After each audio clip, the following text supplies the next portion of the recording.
them, they look back. Right? I remember telling a 4-year-old child, you have to finish your food because there are a lot of poor children. And he came up with this answer. So if I eat it, doctor, will they become rich?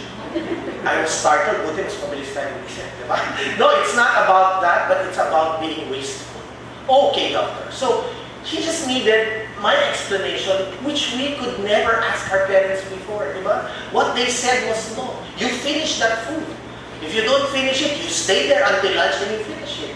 So much so that I'm traumatized with ampalaya because my mother forced me to eat that. Okay, so now I think the dictum would be, do not force feed, but don't give them milk if they don't eat. Because you're just replacing that, right? And we have to eat 3 meals a day, breakfast, lunch, dinner, equally spaced, so you don't shove your children into the car, dress them up there and feed them their breakfast on the way to Ateneo, right? You make them sit, wake them up earlier, try to get them home earlier, and observe your sleeping time, eating time. It's all about setting limits that I see is probably the downfall of many families. Now, how about for a school-age child? They're more independent and self-reliant, eager to take on adult chores and responsibilities. Kumbaga, really, it's been a hurried thing for them to become adolescents. Okay, they can communicate a lot on all that the child does, acknowledge that they're still children and shouldn't be burdened with some things. And for them, a hurried child also is perceived as rejection in more complex and abstract terms, construct concepts of ideal parents, and find their own parents wanting. One thing that we also shouldn't be doing is getting mad at our teenagers during dinner or a meal, correct? And do not also make them hiya to the other siblings if whatever they did didn't have anything to do with the younger ones. Okay, we need family meal, M-E-A-L, time together. And that protected time, there shouldn't be iPads, there shouldn't be cell phones. Even the parents, I tell my co-doctors, no phones. If there's a patient that's dying, there's a resident that's taking care of that. You can't run from your house and save that patient. So 30 minutes of protected time. You have to eat within 30 minutes and you don't feed your child for 2 hours. By the time they end 2 hours, they're going to eat again. They don't want to eat anymore. Right? Also becomes critical of their parents when different from the ideal they're constructed, and they always blame you. Isn't it always our fault as parents? You don't understand why. You're providing them with everything they want, giving them everything they want. The latest gadgets, right? They're making about your gadget so that when you buy a new one, they get your gadget. Or worse, you buy them the new one because you won't understand it anyway, right? And you ask them to teach you. So, again, there's a paper. Like I said, this is all research-based. We didn't come up with this. And here, there's no research that has studied the experience of stress implying long-term negative effects of the hurried child syndrome. But what it says is the greater stress, the greater number or demands will produce stress. Diba driving now is a stress. Riding the elevator is a stress because it's too long. You don't want to wait. No one wants to wait because we're sanay with instant messages, instant coffee, lahat instant. 3-in-1. Okay? So, what proportion, this is what they studied, of American children are hurried. Differences by social class. Are the most hurried children experience stress? So, the reasonable indicator of stress into psychological problems were many of the internalizing problems and physical problems. If a child is stressed, even if you are stressed, you will experience diarrhea, nervous twitches, headaches, and bedwetting, right? Even a child who's been okay but starts to get stressed will actually have all these medical conditions. So the control over time and activities may be protective against stress, and the pressure to become involved may also increase stress. So the major issue is whether parents are pushing their children to do too much into activities that they are not interested in. Then where do you draw the line? When do you allow your child to choose what they want to do? What I tell them is, you can give them options. And you tell them they have to have some ownership. If you're going to introduce them into doing piano, they can't quit on the 2nd or 3rd day. They have to finish it, right? Para may ownership. Because what they'll do now, and again, I think this goes for the millennials, the multitasking has turned them into knowing things just superficially. More than us that go deeper into things. So this is what we have to pass on to them. And knowing and talking about the hurriedness of the child and hurrying and everything, what's the solution? It's play. Diba? Going back to play. Simple play. Parents will buy their children a toy airplane, but will actually be the one to put it together. Diba? Kasi ayaw niya masira eh. Or maybe he didn't have an airplane when he was young. So he wants to do it. We don't like our children to fail. And you don't want them to have bad feelings. So you only ask, sige na do this. Then the worst thing that you say to a child is, please, you beg them to do things for you. You are the parent. You have to lead them at some point. Okay, so you have to strike that balance. So there's symbolic play for the preschool children. The school child will now know games with rules, and adolescent, you could engage in some intellectual games. Play is a healthy self-love that enables the individual to work and or serve others, according to Freud. Piaget says that play involves a transformation of reality in the service of satisfying personal needs. And in Montessori, right? Play is the child's work. There's no wrong artwork, diba? Art is art. You allow them to draw, to scribble freely. You don't say this is a wrong depiction of this. Because again, it's their own self-expression.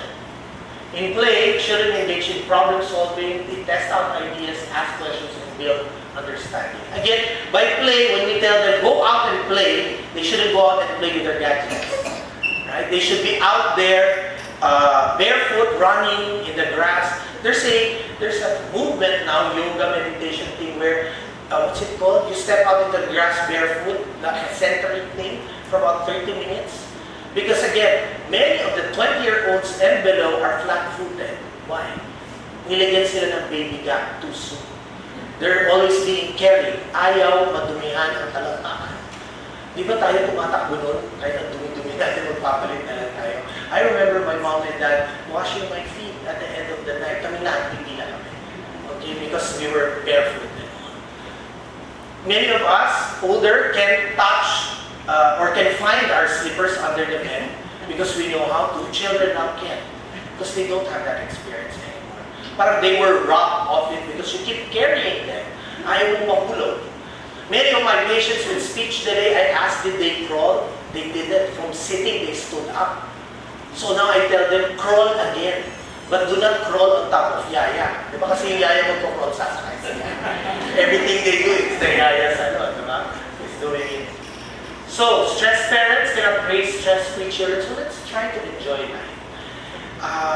They said that your work will really be stressful because they didn't say work is equal to fun. You have fun activities. So for as long as this is a job that keeps food on the table, then you just go about it and smile about it, no matter how difficult it may be. Value each period equally and give unto each stage of life what is appropriate to that stage. What are some benefits of activity participation? Reduce problem behavior, lower rates of anxiety and depression, higher self-efficacy, high challenge, high skills, higher concentration, motivation, and even your stress indicator are low. Also, let's promote integration of youth into the community. Find activities for your child. This is different from an only child, two children, both boys or both girls, because again, one will be opposite of the other. And if you have 3 children, then there's that middle child syndrome. If you have 10 children, then there's this thing about the youngest being the favorite one. So each family is different. That's why I have no one thing to do, but in general terms, we can practice some of these. 25% of children met the criteria for hurried children, 58 were balanced, and 17% had no activities. When they were made to do some activities together, promote integration, self-regulation. If there is one thing you want to buy for your children but cannot, what is it? Self-esteem. You can give them everything, but again, if you cannot give them buong loob before they get into 6 years old, then we're in trouble. They will look for that elsewhere. Uninvolved children were the most withdrawn, socially immature, with the lowest self-esteem. Children who were focused or balanced had the lowest levels of stress and high self-esteem. So, again, what's important here? To strike that balance. which will allow children to reach their potential without pushing them beyond personal comfort limits, while allowing personal free time. Okay? You have to be involved. 1 or 2 activities would be good enough. A total weekly time less than 4 hours over 2 diary days. And activities should not strain family members. Oftentimes, the mothers are burdened. Sasabihin ng dad, ikaw nag-isip niya, ikaw maghatid sundo. Right? The current issue is not a problem for all children. Some will excel with a highly driven schedule. However, what works for one family will not be for the next. So, again, crucial to this is that we have to set family time and set limits. Where do we draw the line? Let's stop when the child refuses to cooperate, has really physical complaints. Parents are themselves stressed out and pressured by parents or peers. For younger kids, mostly unstructured 1 or 2 unstructured activities, 2 or 3 that they are really invested in and will most likely maintain. They say that an Olympic gold medalist learned their craft before 6 years old. A child can learn up to 6 languages if they didn't have speech delay, provided they're exposed to it during the first 6 years of life. However, a child with speech delay, we have to retain speaking in one language, which would probably be English, because your yaya would know English, diba? Or your driver, at least more than Tagalog. And even the therapist will be doing that. So after they master one language, is the next time to teach another language. For older kids, again, focus on areas of interest, because we know that childhood is not a race to see how quickly a child can read, write, and count, but it is a small window of time to learn and develop at the pace that is right for each individual child. So, as part of our recommendations, let's promote strategies that will support children to be resilient, to reduce excessive stressors in their life. Let's reinforce that parents who share unscheduled, spontaneous time with their children and who play with their children are being wonderfully supportive, nurturing, and productive. We educate families regarding protecting assets and increase resilience developed through free play and some unscheduled time. And remind parents that the most valuable and useful character traits that will prepare their child for success will arise not from extracurricular or academic commitments, but from a firm grounding in parental love, role modeling, and guidance. Let's also help parents evaluate the claims made by marketers and advertisers about the products or interventions designed to produce super children. What are things that I don't allow on in a child's home? No soft drinks. You know that you put soft drinks in the toilet bowl and it's supposed to clean it, right? So there can be cheat days maybe. But if you parents are drinking, how can you tell them not to drink? All colored juices, because sugar is 8 times more addictive than cocaine. But once you go for that bar, you want more and more. How about donuts? It's full of sugar. And hot dog. The redder one is worse. They banned it already in some places, but we're eating it here. How about cup noodles? Where is it said that you put water, it will expand, and it's the same thing that's happening in your stomach. Right? And canned goods, even if I want to get that spam like Vienna sausage, you're raised 30 and above, that's our favorite. Corned beef, kahit deli mo doon. But then again, they all have preservatives. So let's be mindful of what we eat, what we watch, what we read, because that's what we will become. So we need to be there and establish a loving connection from infancy. Okay? We need to be flexible yet firm, and we need to help our children to enjoy non-competitive activities. The most traumatizing thing for a child is that when they go to school, there's a competition. If you spell correctly, then you'll run to the front. That child who wasn't able to write it there will forever be scarred. Diba? That's why now naman when we have games, children's parties, diba lahat may prize kahit matalo ka. So sometimes there should be a balance because it's okay to lose and feel bad. Because we're cushioning them from all these feelings that they have to be feeling.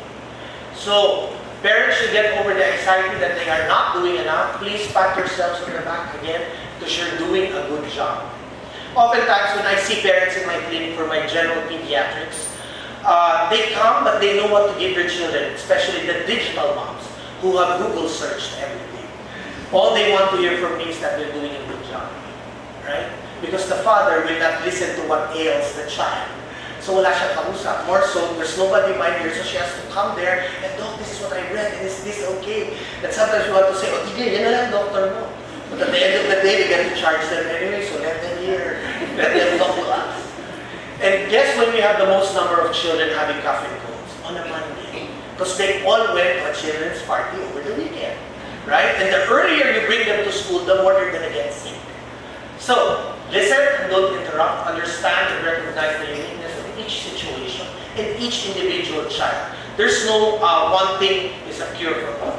Respect your child's right to do things differently from you and participate in their decision making, describing your coping style. You might want to choose their clothes for them. So you don't just pick it up and this is what you wear. You tell them, what do you want to wear, this or this? So they have an ownership to the decision they make, which is actually helped by you. You stay pushed for what you want. So be alert to behavior suggesting stress. Okay. And I end by saying that, tell me and I forget, teach me and I will remember, but involve me and I will learn. So, will this be before the video? There's one video that we're supposed to watch before this, but this will be my take-home message to you. Let's remember the acronym for child, create. Create opportunities for them to be able to express themselves, right? Hear them out. It's not always you telling them what to do. Maybe you can tell, why do you feel this way? They get mad, what's wrong? Tell me what's wrong. Instead of you knee-jerk reacting to it. Then imagine with them. Lead them with firm rules and allow them to dream. Many times children will tell you, I'm bored, and you run in a crazy panic looking for things to make them happy. Since when was that? When did that have to be the norm? It's okay to be bored. When was the last time you lay down and look at the stars in the sky? Which meant wala ka palang bubo. Now, this was the experience I had, the rare experience I had in here, right, in Father Kim, where it felt so much closer to the heavens because they didn't have lights then. So, when we were talking out there in the evening, the stars shone so brightly. And even if he said that I was there for the medical mission because they haven't seen a doctor for the longest time, these were the lumens, right, Father? Okay? I learned more from them than me having to share whatever medical thing that was. Because in the simplicity of their lives, a teacher would have to walk 2 hours going and from the place of where they were going to teach the children. And now I think that group has already graduated the students that were schooled into being teachers for the future school. So, I am most thankful for Father Kim for asking me to come here. He was talking about life's directions, and at that point, a few of my friends, 4 of us went, and since then has been led into what I am and what we are now. So let's remember probably that, like I said, it's not about me, it's about us, what we can do collectively. And your child is a gift to you, and what you can do for them is your gift to the giver. Thank you very much. Thank you.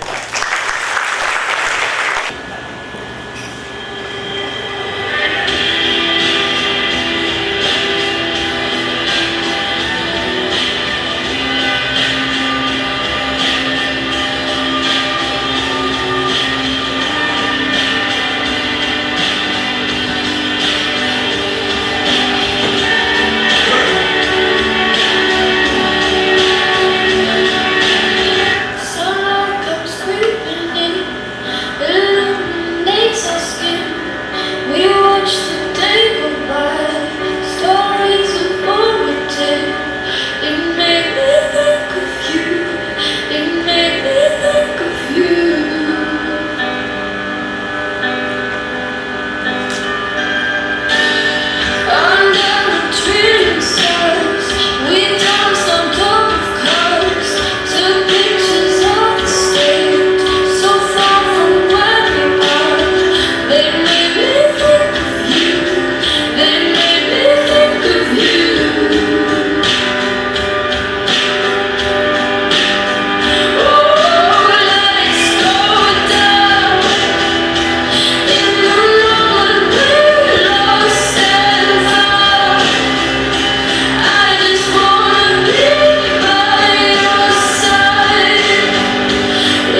program will be an open forum, questions, answers. And there are 2 mics along the aisles. Please introduce yourself, your name, if you're an alumnus, what year you graduated, course, and what you do at the present moment. See, Doc Francis is very generous to share. Please, as you register, please don't forget to put your email there. Handouts will be given to you, will be emailed to you from Doc Francis soon. And he's also ready to share all these slides with us. I don't know how, mabigat for me to say, whatever, it's a technical thing, but don't bother yourself, worrying about skipping some of the slides here. So everything will be provided for. Please, if you have any questions you may want to address to Doc Francis. Alright, let me break it down. Ricky Kumar, Batch College. I think one of the first statements was not to bring your child to school at an early age.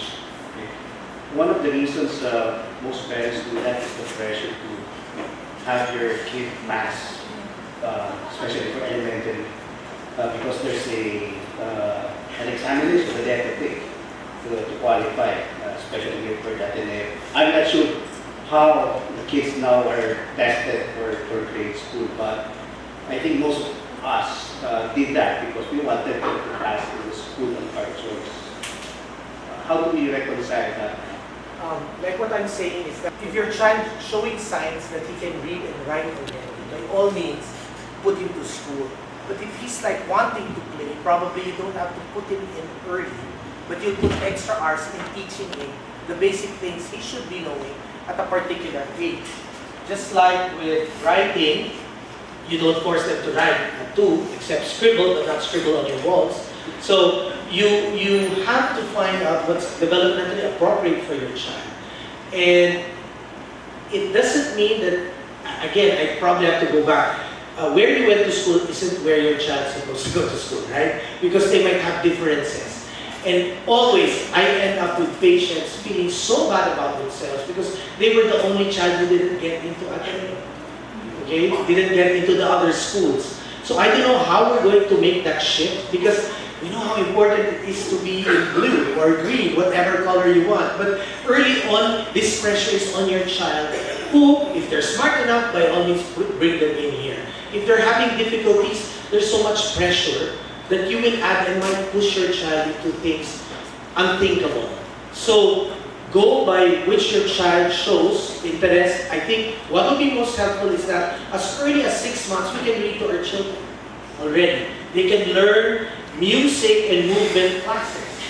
And if many of them are quite lampa, then by all means go to a gymboree thing. We have all these resources anyway, but they don't have to be in a structured class very early in life if they're not meant or suited for it. So it doesn't mean that you'll wait till 6, then all of a sudden you teach them to write. No. You know that there's some delays comparing them with an older sibling probably, or a classmate or a friend's child. Then work on that delay, or probably something that we didn't expect from that child.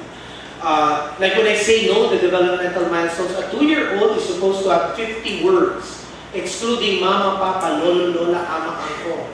One mother said, my child has 26 words, doctor. What is it? The alphabet. So it's not considered because it's rote A to Z. Right? So if they don't have that, then go for early intervention because again, early recognition of delays makes for better progress for the child. So very much in the same way, I think what we're lacking is reading to our children. We don't do that anymore. And by reading to them, you don't tell them, close your eyes, I'll read to you. Sit them on your lap, turn the pages, and read to them. The child flips because he doesn't want. Then you direct him and say, no, we'll do 1 page at a time. This is a circle, this is a square, now tell me back. All you have to do is 5 minutes for a 2-year-old. That's fine. Then go higher and higher. 5 minutes isn't too much.